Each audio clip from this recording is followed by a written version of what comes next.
নমস্কার বন্ধুরা, খুশি রয় ব্লগে আপনাদের স্বাগত। আজ বানাবো নিরামিষ মুগ ডাল। মুগ ডাল বানানোর জন্য নিয়ে নেব ধুয়ে রাখা মুগ ডাল। ডালে পরিমাণ মতন জল দিয়ে দেব, দুটো কাঁচা লঙ্কা দিয়ে দেব হাফ চামচ নুন, দিয়ে দেব হাফ চামচ হলুদ গুঁড়ো, হাফ চামচ জিরে গুঁড়ো আর হাফ চামচ ধনের গুঁড়ো। ঢাকনা দিয়ে 4খানা সিটি দিয়ে নেব। ডাল সিদ্ধ হয়ে গেছে, এবার মুগ ডালে ফোড়নটা দিয়ে নেব। গ্যাস জ্বালিয়ে কড়াটা বসিয়ে দিয়েছি। কড়া গরম হয়ে গেছে, তেল দিয়ে নেব।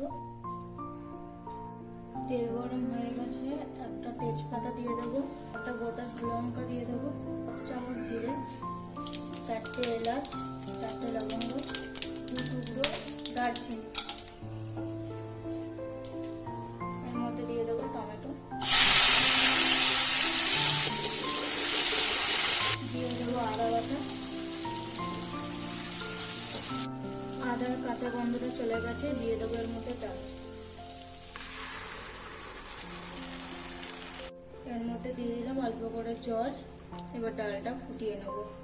ডাল ফুটে গেছে, হাফ চামচ ঘি দিয়ে দেবো, অল্প দিয়ে দেবো হিং, 1 চামচ চিনি দিয়ে দেবো, আধা চামচ দিয়ে দেবো শাহি গরম মশলা। ডাল হয়ে গেছে, ধনেপাতা ছড়িয়ে বন্ধ করে দেবো গ্যাসটা। নিরামিষ মুগ ডাল রেডি।